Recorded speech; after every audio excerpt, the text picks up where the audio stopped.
Assalamualaikum warahmatullahi wabarakatuh.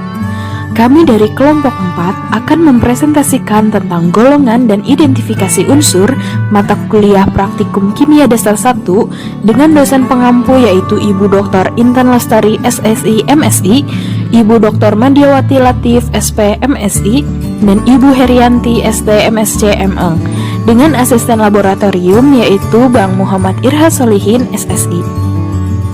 Sebelumnya, perkenalkan nama saya Nelisa dengan NIM F1C1200001. Nama saya Satria, NIM F1C120006. Nama saya Putri Agam Nur Hartanti dengan NIM F1C120017. Nama saya Muhammad Fauzi Zufri dengan NIM F1C120019. Tujuan dari percobaan ini ialah terdiri dari 4 poin. Yang pertama itu mengkaji, yang kedua itu mengamati, yang ketiga itu mengenali, dan yang keempat itu menganalisis. Maksud dari keempat poin tersebut ialah yang pertama itu mengkaji kesamaan sifat-sifat unsur dalam tabel berkala. Yang kedua, mengamati uji nyala dan reaksi beberapa unsur alkali dan alkali tanah. Yang ketiga, mengenali reaksi air klorin dan halida. Dan yang terakhir, yang keempat, menganalisis larutan anu yang mengandung unsur alkali atau alkali tanah dan halida.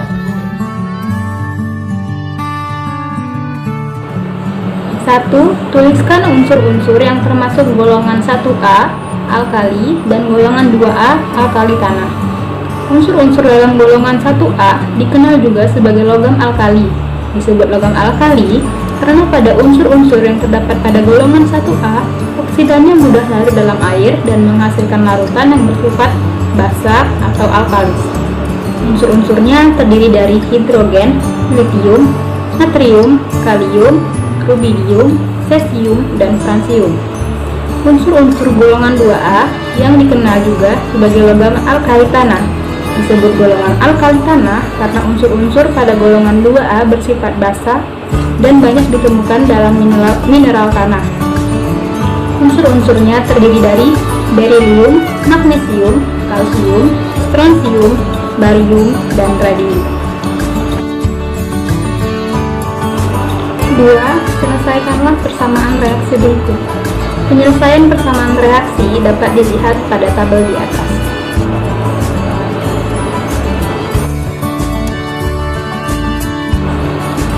3. Apakah fungsi penambahan CCl4 dalam percobaan C? CCl4 atau karbon tetraklorida berfungsi sebagai pelarut dan untuk mengidentifikasi unsur-unsur yang ada dari dalam larutan dengan cara melihat ada atau tidaknya endapan dalam larutan karena karbon tetraklorida bersifat nonpolar. Selanjutnya, landasan teori yang memuat pada laporan praktikum kali ini ialah kimia merupakan cabang dari ilmu pengetahuan yang mempelajari mengenai komposisi, struktur, dan juga sifat-sifat dari zat atau materi dengan skala atomik hingga skala molekul beserta transformasi atau perubahannya dan interaksi antar komponennya. Dwinata et al. 2016. Unsur kimia merupakan sebuah zat yang hanya memiliki atau mengandung satu jenis atom, sedangkan senyawa merupakan zat netral secara elektrik yang terdiri dari 2 atau lebih unsur yang berbeda dengan atomnya yang hadir dalam rasio tertentu. Myers 2012. Unsur-unsur yang ada di dunia ini dapat dikelompokkan berdasarkan pada sifat fisik dan kimia yang memungkinkan untuk penggolongan unsur seperti logam, metaloid, dan non-logam dan menghubungkannya dengan sifat secara sistematis. Chang 2005. Alat yang digunakan pada percobaan ini yaitu tabung reaksi berserta rak, pipet tetes, pelat reaksi, pembakar bunsen, dan juga kawat nikrom. Bahan yang digunakan dalam percobaan ini yaitu larutan natrium, barium, litium, kalsium, kalium, strontium 0,5 molar, asam klorida pekat, kemudian larutan barium klorida, magnesium klorida, kalium klorida, dan juga strontium klorida, Kemudian larutan kalium iodida, natrium sulfat, amonium oksalat, dan natrium karbonat. Kemudian larutan Cl2, Br2 dan I2. Kemudian sikloheksana, larutan NaCl, NaBr dan NaI. Kemudian amonium karbonat, amonium fosfat, dan amonium sulfat. Prosedur kerja untuk percobaan uji nyala pada unsur yaitu pertama disiapkan tabung reaksi yang berisikan larutan natrium, barium, litium, strontium, kalium, dan kalsium 0,5 molar. Kemudian diambil kawat nikrom dan dipanaskan pada nyala api bunsen hingga tidak ada warna yang muncul pada nyala. Kemudian dimasukkan kawat nikrom ke larutan barium. Kemudian dipanaskan ujung kawat nikrom di nyala api bunsen dan diamati perubahan warna yang terjadi, kemudian dicatat. Kawat nikrom kemudian dibersihkan dengan cara dicelupkan ke asam klorida pekat dan kemudian dibakar hingga tidak ada warna pada nyala api bunsen. Kemudian diulangi lagi percobaan dengan larutan natrium, strontium, litium, kalium, dan kalsium hingga selesai. Fungsi dimasukkannya kawat nikrom ke dalam asam klorida dan juga dibakar di nyala api bunsen yaitu untuk membersihkan kawat nikrom dari sisa-sisa larutan atau atom yang masih menempel pada kawat nikrom sehingga tidak mengganggu pengamatan untuk sampel berikutnya. Prosedur kerja dari reaksi-reaksi unsur alkali dan alkali tanah yaitu yang pertama, siapkan pelet reaksi, kemudian teteskan kation yang akan diuji yaitu barium klorida, kalsium klorida, magnesium klorida, strontium klorida, lalu teteskan anion yaitu kalium iodida, natrium sulfat, amonium oksalat, dan natrium karbonat. Setelah itu homogenkan, kemudian amati apa yang terjadi. Langkah-langkah kerja untuk mengetahui reaktivitas pada unsur halogen.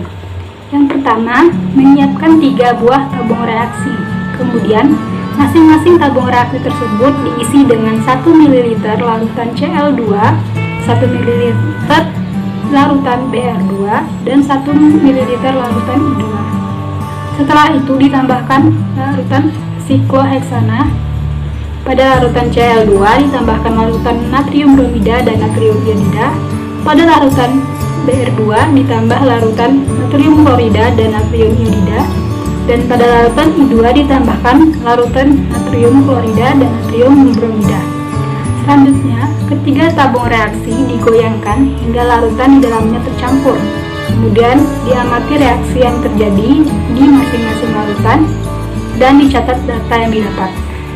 Selanjutnya, prosedur kerja dari analisis larutan anu. Yang pertama, dimasukkan 1 ml larutan anu masing-masing ke dalam 3 tabung reaksi. Kemudian, pada tabung 1 ditambahkan 1 ml amonium karbonat atau NH4 2 kali CO3. Pada tabung kedua ditambahkan 1 ml amonium fosfat atau NH4 3 kali PO4. Dan pada tabung ketiga itu ditambahkan 1 ml amonium sulfat atau NH4 2 kali SO4. Kemudian diamati ketiga tabung tersebut dan dicatat hasil reaksi dari ketiga tabung tersebut. Uji nyala merupakan salah satu uji kualitatif yang didasari oleh identifikasi suatu unsur dengan memberikan suatu energi berupa nyala api, sehingga unsur atau atom akan mengalami proses eksitasi atau perpindahan elektron ke kulit yang memiliki energi lebih tinggi. Karena proses eksitasi tidak stabil, maka elektron akan mengalami deeksitasi atau kembalinya ke kulit semula dengan memancarkan satu foton atau energi berupa warna nyala. Dengan kekhasan warna yang dimiliki oleh tiap unsur, maka dapat dilakukan sebuah pengujian untuk mengidentifikasi suatu unsur yang didasari oleh warna nyala atau uji nyala.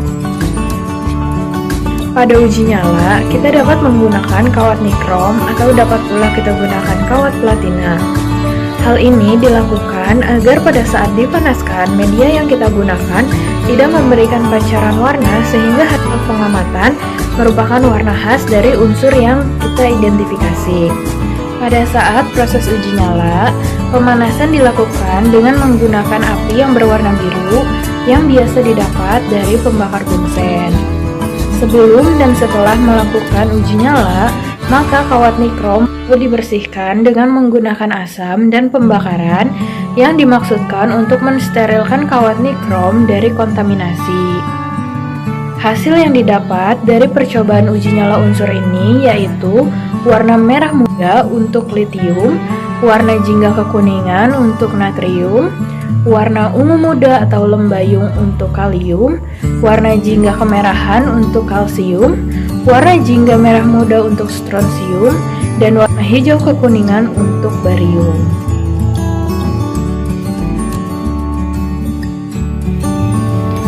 Pembahasan kedua pada percobaan kali ini yaitu menggunakan reaksi-reaksi unsur alkali dan alkali tanah. Pada percobaan kali ini dapat dilakukan proses pengendapan untuk dapat mengidentifikasikan unsur suatu senyawa yang mengandung unsur alkali dengan alkali tanah dengan mencampurkan suatu larutan dengan suatu reaksi yang dapat menghasilkan endapan.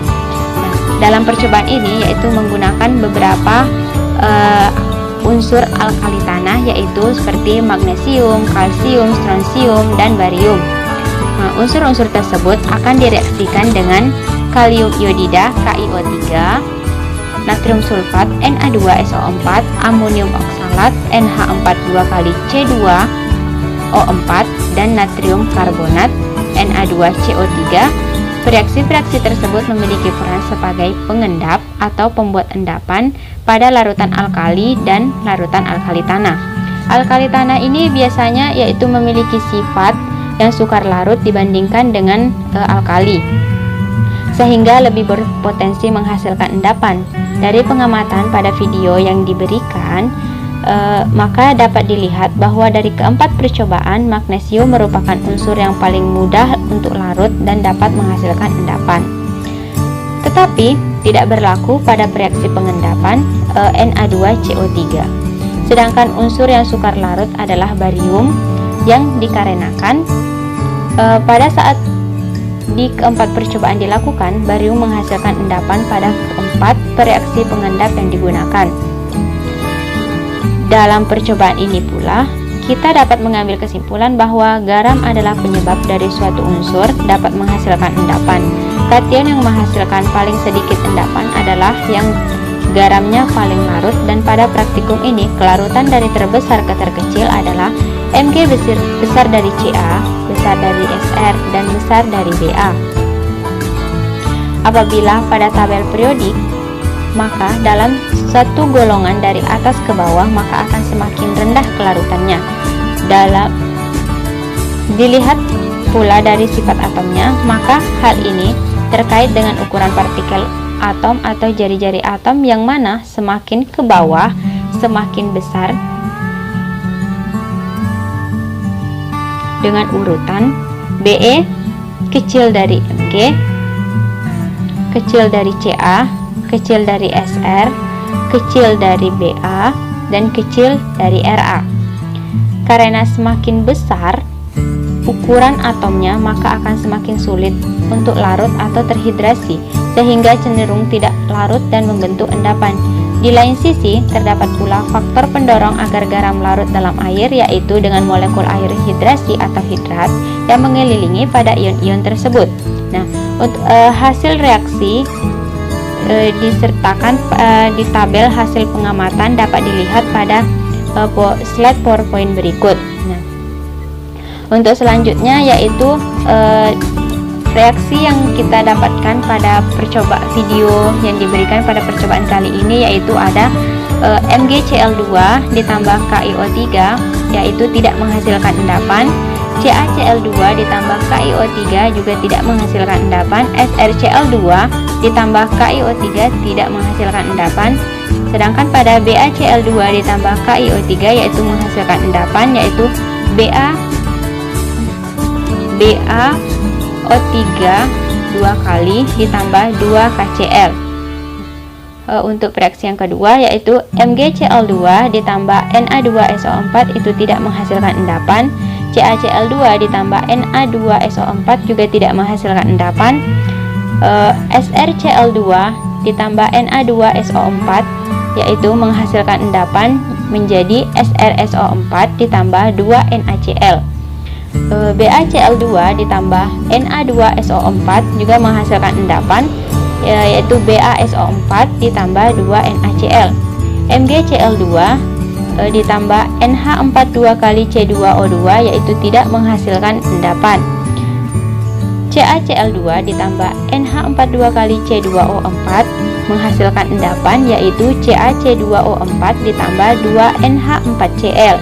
SrCl2 ditambah NH42 kali C2O4 menghasilkan endapan, SrC2O4 ditambah 2NH4Cl. BaCl2 ditambah NH4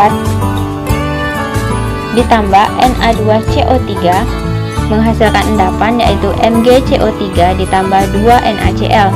Untuk CaCl2 ditambah Na2CO3 menghasilkan endapan, yaitu CaCO3 ditambah 2NaCl. SrCl2 ditambah Na2CO3 menghasilkan endapan, MgCO3 ditambah 2NaCl. Dan BaCl2 ditambah Na2CO3 juga menghasilkan endapan, yaitu BaCO3 ditambah 2NaCl. Nah, itulah tadi reaksi-reaksi yang dihasilkan dari percobaan kali ini yang dapat diamati dari video yang diberikan. Terima kasih. Reaksi-reaksi halida. Golongan halida atau yang dikenal dengan sebutan golongan halogen merupakan unsur-unsur yang terdapat pada golongan 7A, di mana pada tabel periodik unsur-unsur ini terdiri dari fluor, klor, brom, yodium, dan astatin. Pada praktikum kali ini hanya akan dilakukan uji reaksi terhadap 3 unsur, yaitu fluor, brom, dan yodium. Uji reaksi ini dapat disebut sebagai uji reaksi unsur-unsur golongan 7A. Ini adalah data-data yang dihasilkan pada percobaan kali ini. Pada reaksi klor dengan natrium bromida dihasilkan lapisan berwarna jingga dan kuning. Pada reaksi klor dengan natrium iodida dihasilkan lapisan berwarna ungu, merah muda, dan ungu. Pada reaksi brom dengan natrium klorida dihasilkan warna jingga dan kuning. Pada reaksi brom dengan natrium iodida dihasilkan warna ungu dan coklat. Pada reaksi yodium dengan natrium klorida dihasilkan warna ungu dan coklat kejinggaan. Pada reaksi yodium dengan natrium bromida dihasilkan warna ungu dan coklat kejinggaan. Pada masing-masing unsur tadi melakukan pelarutan dengan penambahan sedikit aquades. Kemudian setelah menjadi larutan akan diuji reaktivitas unsurnya dengan menambahkan reaksi berbentuk ionik yang sesuai dengan elemennya. Di dalam video percobaan dilakukan pencampuran antara klorin dengan natrium bromida dan natrium iodida ke dalam tabung reaksi. Yang kedua, mereaksikan brom dengan natrium klorida dan natrium iodida ke dalam tabung reaksi. Dan yang ketiga yaitu mereaksikan yodium dengan natrium klorida dan natrium bromida ke dalam tabung reaksi. Untuk melihat yang unsur mana yang lebih reaktif, maka ditambahkan sedikit larutan sikloheksana dalam setiap tabung reaksi, karena memungkinkan untuk halogen yang merupakan nonpolar terlihat. Dengan molekul yang larut di atas lapisan sikloheksana itu disebabkan oleh garam natrium yang bersifat polar. Dalam beberapa percobaan juga dilakukan air klor dengan reaksi umum air klor dan reaksi reaktivitas halide dalam studi berikut. Ini adalah reaksi-reaksi yang dihasilkan. Pada golongan halide atau halogen, diketahui bahwa unsur-unsur yang memiliki kekuatan pengoksidasi, di mana pada unsur bebasnya, golongan halide dapat mengoksidasi unsur yang berada di bawahnya, namun tidak dengan unsur yang berada di atasnya. Dengan urutan kekuatan oksidasi yaitu fluor, klor, brom, yodium, kemudian terakhir astatin. Beberapa hal yang mempengaruhi kereaktifan unsur-unsur golongan ini yaitu keelektronegativitasan, di mana semakin besar keelektronegatifannya, maka akan semakin reaktif pula unsur karena semakin mudah menarik elektron.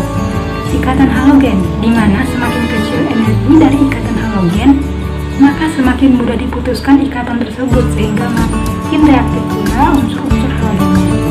Dan yang terakhir yaitu jari-jari atom, di mana jari-jari atom dari unsur halogen semakin bertambah dari fluor hingga astatin, sehingga apabila semakin besar jari-jari atomnya, maka akan semakin kurang reaktif pula.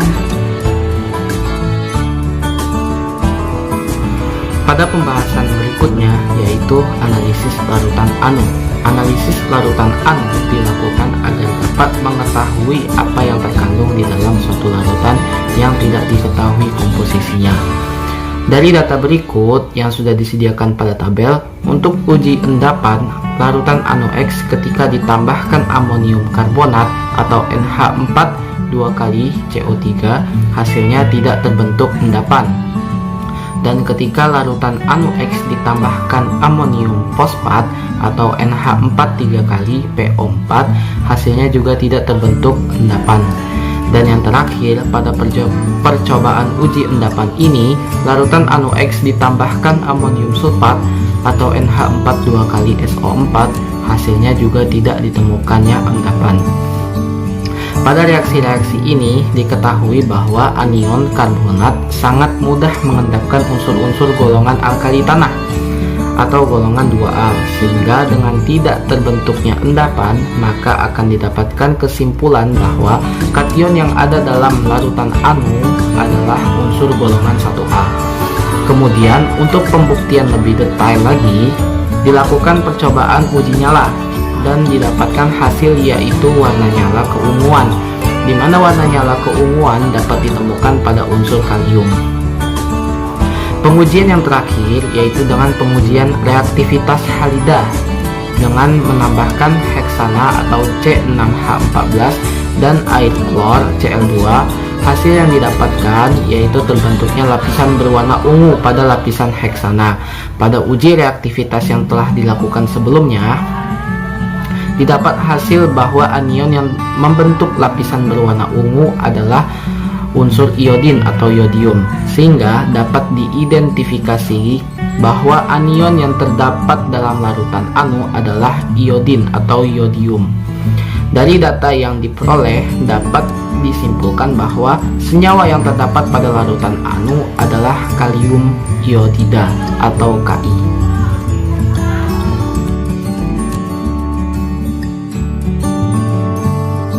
Reaksi nyala atau uji nyala dapat dilakukan untuk mengidentifikasi suatu unsur, karena setiap unsur akan memiliki warna nyala yang berbeda atau spesifik. Pada suatu unsur yang diberikan suatu energi, maka unsur tersebut akan mengalami proses eksitasi, yaitu berpindahnya elektron dari kulit dasar ke kulit dengan energi yang lebih tinggi. Karena tidak stabil, maka elektron tersebut akan kembali ke kulit awal dengan memancarkan suatu sinar atau warna nyala yang spesifik. Namun, untuk uji nyala sendiri, sampel yang dapat dianalisis merupakan sampel dengan kandungan logam atau atom yang akan diidentifikasi berjumlah besar.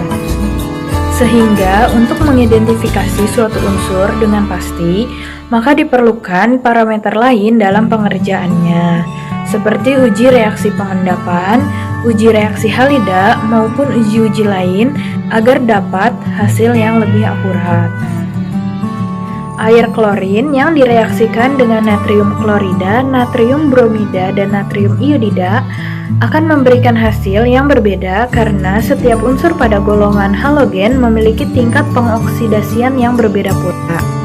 Daya pengoksidasi dari unsur halogen yang berada pada bagian atas hingga bagian bawah akan semakin kecil, dengan urutannya yaitu fluorin lebih besar dari klorin, lebih besar dari bromin, lebih besar dari iodin, lebih besar dari astatin. Sehingga halogen yang berada pada bagian atas dapat mengoksidasi halogen yang berada di bawahnya, namun tidak dengan kebalikannya yang disebabkan oleh sifat kereaktifnya.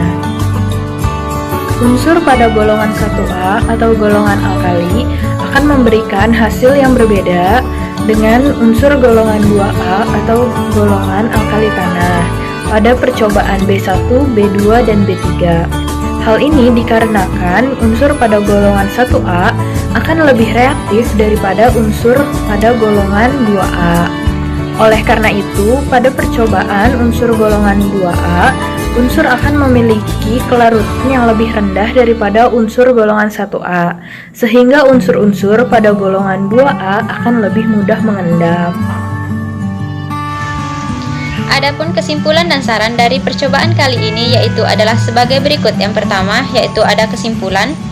Berdasarkan praktikum yang telah dilakukan dapat disimpulkan sebagai berikut. Yang pertama, pada tabel periodik terdapat golongan dan perioda untuk mengelompokkan unsur berdasarkan pada kesamaan sifat, sehingga pada golongan yang sama suatu unsur akan memiliki sifat-sifat yang tidak jauh berbeda. Yang kedua yaitu uji nyala unsur akan menghasilkan warna yang berbeda. Uji nyala unsur-unsur alkali dan alkali tanah berdasarkan praktikum adalah sebagai berikut. Yang pertama itu ada litium merah muda, natrium jingga kekuningan, dan kalium lembayung atau ungu muda, kalsium jingga merah, strontium jingga merah muda, dan barium hijau kekuningan. Yang ketiga, uji halida untuk klor, brom, dan iodin menghasilkan warna endapan dan larutan yang berbeda. Pada saat ion Br- dan I- bereaksi dengan air klorin akan membentuk endapan. Pada ion Br- akan terbentuk endapan jingga kuning pada lapisan atasnya, dan pada I- akan terbentuk endapan ungu merah pada lapisan atasnya. Yang keempat yaitu hasil praktikum menunjukkan zat anu adalah senyawa Ki atau kalium iodida. Adapun saran yaitu sebagai berikut. Saran yang dapat diutarakan adalah bahwa untuk laboratorium kimia khususnya yang ada di Fakultas Sains dan Teknologi, untuk lebih menegaskan kebijaksanaan terkait sarana, prasarana, kebersihan, inventaris alat, dan metode pembelajaran untuk mahasiswa agar lebih menguasai materi yang diberikan. Untuk melakukan praktikan diharapkan memahami cara kerja dan apa yang akan diujikan sebelum melakukan praktikan, dan memahami materi yang akan dipraktikkan, kemudian mengikuti dan menerapkan semua persyaratan yang dilakukan. Terima kasih, mohon maaf apabila ada kesalahan. Wassalamualaikum warahmatullahi wabarakatuh.